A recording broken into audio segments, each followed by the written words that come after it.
बीवी, बाहू, मैं शादी करना चाहता हूँ। मैं बहुत अकेला हो चुका हूँ। है मेरी ये एक ख्वाहिश पूरी करूंगी। अब जो कहेंगे मैं वही करूंगी। ख्वाहिश पूरी करूंगी। रात को मेरे कमरे में आ जाना बहू। इस बार जानिए, दिन मैं रात को आपके कमरे में आ जाऊंगी। फिर जो आप करना चाहते हैं कर लेना। दिल्ली का एक बूढ़ा विक्रम सिंह अपने बेटे कपल को रुखसत कर रहा था। कपल को दुबई में नौकरी मिल गई। वापसी पर कपल ने अपनी खूबसूरत बीवी समीरा को अपने बाप के हवाले कर दिया। विक्रम सिंह का चेहरा खुशी से लबरेज था। कपल ने बाबी का हाथ पकड़कर कहा, बाबा, समीरा का ख्याल रखना, वो बहुत समझदार है। विक्रम सिंह ने कहा, बेटा फिक्र ना करो, मैं समीरा को अपनी बेटी की तरह प्यार करूंगा। कपल ने समीरा को गले लगाया और एयरपोर्ट की तरफ रवाना हो गया। अगले दिन जब समीरा अपने ससुर को चाय पेश कर रही थी तो विक्रम सिंह ने कहा, बहू यहां आकर मेरे पास बैठो, मुझे तुमसे कुछ कहना है। विक्रम सिंह ने कहा, बहू बताऊं क्यों, लेकिन मैं उन दिनों बहुत तन्हा महसूस कर रहा हूं। मैं चाहता हूं कि कोई मेरे साथ रहे, मेरी तन्हाई बांटे और मुझे खुश रखे। मेरा ख्याल है कि मुझे दोबारा शादी करनी चाहिए। समीरा ने धीरे से कहा, पापा आप क्या बात कर रहे हैं? मैं यहाँ आपका ख्याल रखने, आपको खुश रखने के लिए हूँ। आप जो कहेंगे मैं वही करूंगी। विक्रम सिंह के चेहरे पर मुस्कुराहट फैल गई। वो उठकर धीरे धीरे समीरा के पास बैठ गया। उसने समीरा के कंधे पर हाथ रखकर कहा, ठीक है बहू, देखते हैं कि आप मुझे खुश रखने के लिए क्या कर सकती हैं। समीरा ने हल्की सी मुस्कुराहट के साथ कहा, पापा जल्दी क्या है, अब हम दोनों उस घर में अकेले हैं। मैं आपको रात को एक खास तहफा दूंगी। ये कहकर वो चाय का बर्तन उठाकर किचन में चली गई। विक्रम सिंह इसकी पीठ को देखकर मुस्कुरा रहा था। अब वो अक्सर छप छप कर समीरा की तरफ देखता। जब वो झाड़ू देती, कपड़े धोती या घर का काम करती तो वो कहता, बहू ये दोपटा उतार दो ताकि काम करने में आसानी हो। विक्रम सिंह की नजरें शिकारी की तरह उस पर जमी हुई थीं। एक रात वो धीरे धीरे अपने कमरे से निकला और समीरा के कमरे की तरफ बढ़ गया। समीरा आईने के सामने खड़ी थी। उसका दोपटा धीरे धीरे उसके कुंधे से फिसल रहा था। अचानक 2 कदमों की आवाज सुनकर समीरा चौंक गई। फिर धीरे से पीछे मुड़ी और बोली, पापा क्या हुआ? या शायद उसने जानबूझकर गिरने का बहाना बनाया हो।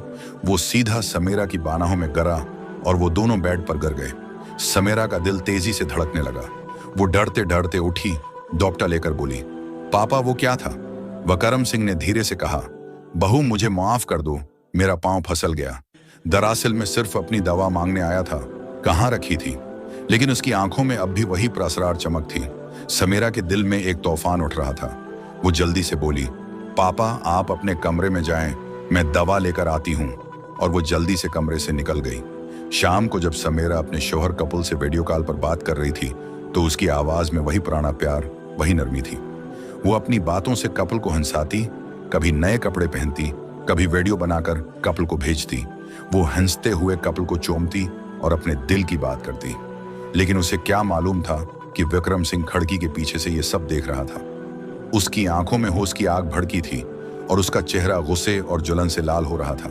वो खामोशी से वहां से हट गया, लेकिन उसके दिल में कुछ और ही चल रहा था। अगले दिन समीरा अपने कमरे में अपने मोबाइल पर बैठी थी कि अचानक बाहर से किसी औरत के हंसने की आवाज आई। वो हैरान हुई और फौरन बाहर निकल आई। विक्रम सिंह अपने सामने एक खातून से हंसते हुए बातें कर रहा था। समीरा ने हैरत और गुस्से से पूछा, पापा ये औरत कौन है?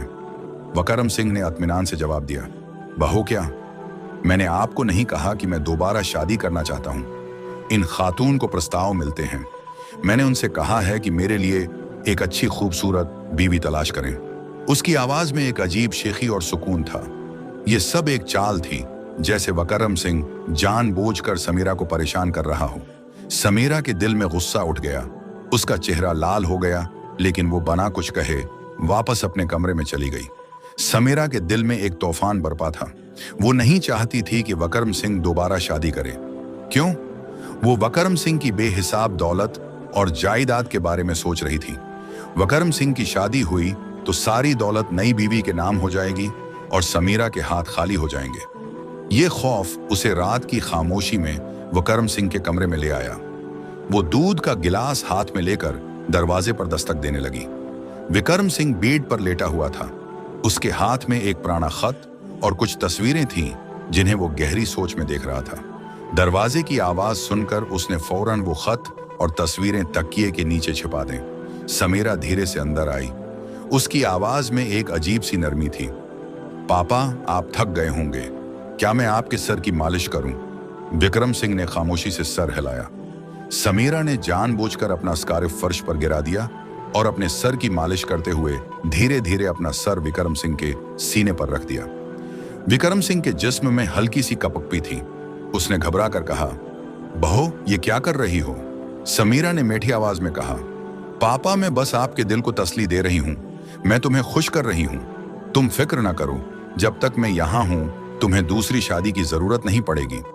विक्रम सिंह की आंखों में एक अजीब सी चमक नजर आई।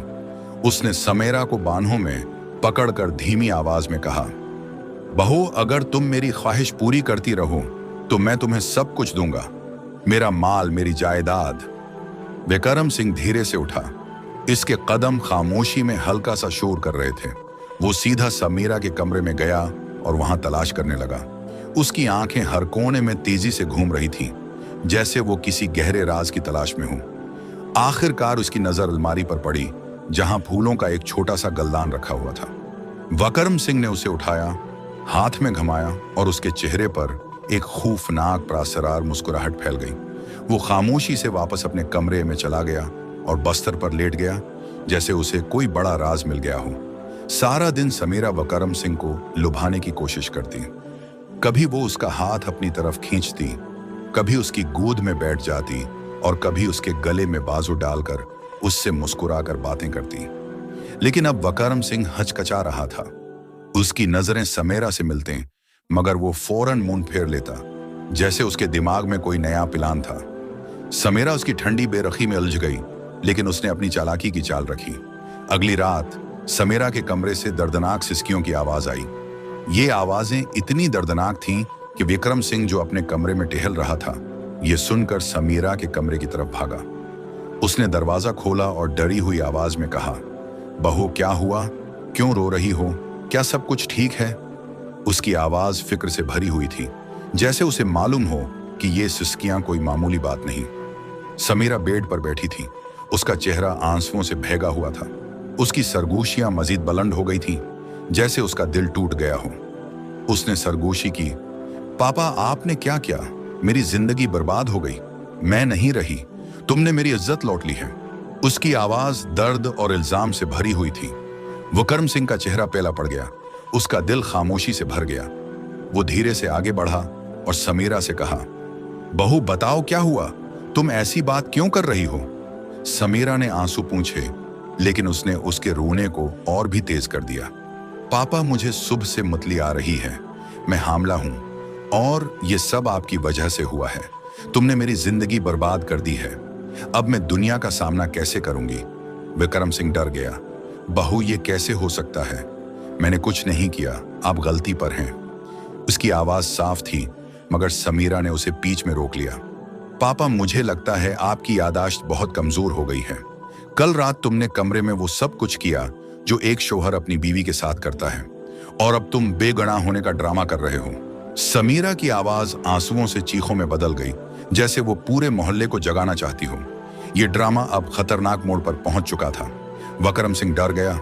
वो अचानक उठा, दरवाजे की तरफ देखा, फिर समीरा की तरफ मतवजा हुआ और धीमी आवाज में बोला, ठीक है बहू, ठीक है, तुम ठीक कह रही हो, लेकिन तुम फिक्र ना करो, मैं सब कुछ संभाल लूंगा। आप जो कहेंगे वही होगा। उसकी आवाज में अब कबूलियत की एक अजीब सी चमक थी, जैसे वो अपना गुनाह कबूल कर रहा हो। उसने आगे बढ़कर समीरा के कंधे पर हाथ रखा और कहा, लेकिन इस राज की खबर किसी को ना हो, वरना हम दोनों बर्बाद हो जाएंगे। समीरा ने अपने आंसू पूंछते हुए विक्रम सिंह के कंधे पर सर रखा और कहा, ठीक है ससुर, मुझे कभी अकेला मत छोड़ना। लेकिन अगली सुबह घर में ऐसा सदमा हुआ कि समीरा का सारा जिस्म कांप गया। विक्रम सिंह घर में दाखिल हुआ तो उसके साथ एक खूबसूरत खातून भी थी, जिसने दौलहन जैसा लिबास जीब तन किया हुआ था। दोनों हंसते हुए बातें कर रहे थे। समीरा ने यह मंजर देखा तो उसका चेहरा गुस्से से लाल हो गया। वो चीख कर बोली, पापा, ये कौन है? वकरम सिंह ने बड़े उत्मीनान से जवाब दिया, बहो, ये मेरी बीवी है, मैं शादीशुदा हूं, आज से ये तुम्हारी सास है। समीरा को हैरत हुई, वो सोच में गुम थी। मैं उसे खुश रखने के लिए सब कुछ देने को तैयार थी, फिर उसने शादी क्यों की? उसकी आंखें गुस्से से लाल हो गईं। वो नर्म मगर सख्त लहजे में बोली, पापा मेरे कमरे में आ जाइए, मैं तुमसे बात करना चाहती हूं। वो जल्दी से अपने कमरे में चली गई। वकरम सिंह समीरा के कमरे में पहुंचा तो वो गुस्से में पागल हो रही थी। कहने लगी, पापा आपने मुझे धोखा दिया है, अब मैं तुम्हें सच बताऊंगी। वकरम सिंह ने नर्म लहजे में कहा, बहू पागल मत बनो, मैंने उस लिए शादी की है कि ये औरत आपकी खिदमत करेगी। अब आपको घर का कोई काम नहीं करना पड़ेगा, ये सारा काम करेगी और मैं सिर्फ एक दूसरे से प्यार करेंगे। ये सुनते ही समीरा का गुस्सा ठंडा हो गया। उसके चेहरे पर इत्मीनान और खुशी की मुस्कुराहट फैल गई। लेकिन समीरा को क्या मालूम, उसकी जिंदगी में एक तूफान आने वाला था जो उसे तबाही के दहाने पर ले जाएगा। वकरम सिंह की नई बीवी, जो इस घर की मुलाजमा से ज्यादा कुछ नहीं थी, पांवों की मालिश करती, उसके सिर की मालिश करती और घर के सारे काम खामोशी से करती। समीरा को लगा जैसे वो अपनी चालाकी पर जीत गई हो। उसे ऐसा लगा जैसे उसने विक्रम सिंह की सारी दौलत और जायदाद अपनी मुट्ठी में ले ली हो। लेकिन विक्रम सिंह के चेहरे पर एक अजीब सी खामोशी थी। इसकी आंखों में हैरत और छिपा गुस्सा था, जैसे उसने कोई बड़ा राज पकड़ लिया हो। विक्रम सिंह अब समीरा से दूर रहने लगा था। उसकी आंखों की ठंडक, उसके रवैये की बेरखी सब समीरा को छूने लगी। उसे लगा कि इसकी तमाम हरकतें अब बेअसर हो गई हैं। वकरम सिंह की बेहिसाब दौलत और ताकत उसके हाथों से फिसल रही थी। एक दिन जब वकरम सिंह अपनी नई बीवी के साथ काफी वक्त गुजार रहा था तो समीरा ने उन्हें तुन्हाई में रोक लिया। उसकी आवाज में झंझलाहट थी, पापा ये क्या हो रहा है, तुम मुझसे दूर क्यों रहते हो? आप अपनी बीवी को इतना वक्त देते हैं, क्या तुम्हें वो वादा याद नहीं जो तुमने मुझसे किया था? वकरम सिंह ने एक लम्हे के लिए उसकी तरफ देखा और ठंडे लहजे में कहा, समीरा मुझे कुछ याद नहीं, जो चाहो करो, मैं अब तुम्हारी कोई बात नहीं सुनूंगा। समीरा का चेहरा गुस्से से लाल हो गया। वो अपने कमरे की तरफ भागी। इसने दरवाजा मजबूती से बंद किया और कांपते हाथों से अपने शौहर कपल को बुलाया। उसकी आवाज सरगोशियों और गुस्से से भरी हुई थी। कपल तुम जहां भी हो फौरन वापस आ जाओ, मेरी जिंदगी बर्बाद हो गई है, मेरी इज्जत लट गई है। उसकी आवाज टूट रही थी। आपके वालिद, उसने मेरे साथ वो सब किया जो उसे नहीं करना चाहिए था। उसने मुझे बेइज्जत कर दिया। कपल, उसने तुम्हें जानबूझकर दुबई भेजा है ताकि वो मुझे पीछे से हड़प कर ले। जैसे कपल के कानों में बजली पड़ी। उसकी सांसें तेज हो गईं। कांपती हुई आवाज में बोला, क्या कह रही हो समीरा? बाप ऐसा नहीं कर सकता, झूठ मत बोलो।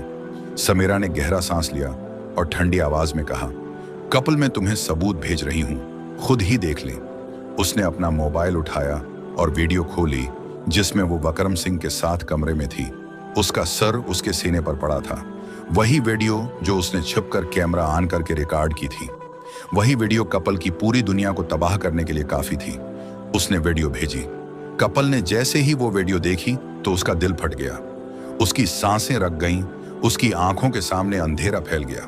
उसने कांपते हाथों से समीरा को दोबारा बोला, समीरा मेरी जान, फिक्र न करो, जितनी जल्दी मुमकिन हो मैं आ रहा हूं, बस थोड़ा इंतजार करो मेरे प्यारे।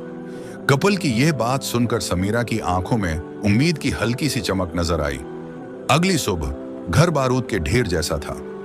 यह सिर्फ रोशनी की एक चिंगारी थी जो हर चीज को उड़ा देगी। विक्रम सिंह, उनकी अहलिया और समीरा खाने की मेज पर नाश्ता कर रहे थे। कमरे में खामोशी थी। विक्रम सिंह के चेहरे पर सोच की तही छाई हुई थी। अचानक दरवाजे की घंटी बजी। एक तेज दिल धड़कने वाली आवाज। समीरा की सांस रक गई। विक्रम सिंह की आंखों में एक अजीब सी चमक नजर आई, जैसे वो इसी लम्हे का इंतजार कर रहा हो। दरवाजे की घंटी फिर बजी। विक्रम सिंह ने उठकर दरवाजा खोला। कपल उसके सामने खड़ा था। उसकी आंखों में गुस्से की आग और दर्द की चिंगारी से लग रही थी। समीरा उछलकर उठ खड़ी हुई। वो भागकर कपल के गले लग गई। वो जोर जोर से रोने लगी। विक्रम सिंह ने आवाज धीमी करते हुए कहा, बेटा तुम, क्या सब कुछ ठीक है? तुम वापस क्यों आए? लेकिन उससे पहले कि वो अपना जुमला पूरा करता, कपल फट पड़ा। उसने बाप का गरीबान पकड़ लिया। उसकी आवाज गुस्से से कांप रही थी। आप बाप नहीं हैं, आप एक हैवान हैं। तुमने मेरी मासूम बीवी की इज्जत लौटी, तुमने उसकी इस्मत लौटी, मैं तुम्हें जिंदा नहीं छोड़ूंगा। कपल ने उसे जोर से धक्का दिया। वकरम सिंह जमीन पर गिर गया। कुछ लम्हों के बाद वो उठा, गहरी सांस ली और सुकून भरे लहजे में बोला, बेटा मुझे मार दो, मुझे अपनी जान से मार डालो, लेकिन पहले मेरी बात सुनो, फिर तुम मुझे जो भी सजा देना चाहते हो मुझे कबूल है। वकरम सिंह ने अपनी जेब से एक पुराना मेहरबंद खत निकाला और कुछ तस्वीरें कपल के हाथ में थमा दें। ये खत मेरे पुराने दोस्त ने भेजा था। इन तस्वीरों को देखो, आपकी बीवी इज्जतदार औरत नहीं है और ये वो सच है जो उसने मुझे बताई थी।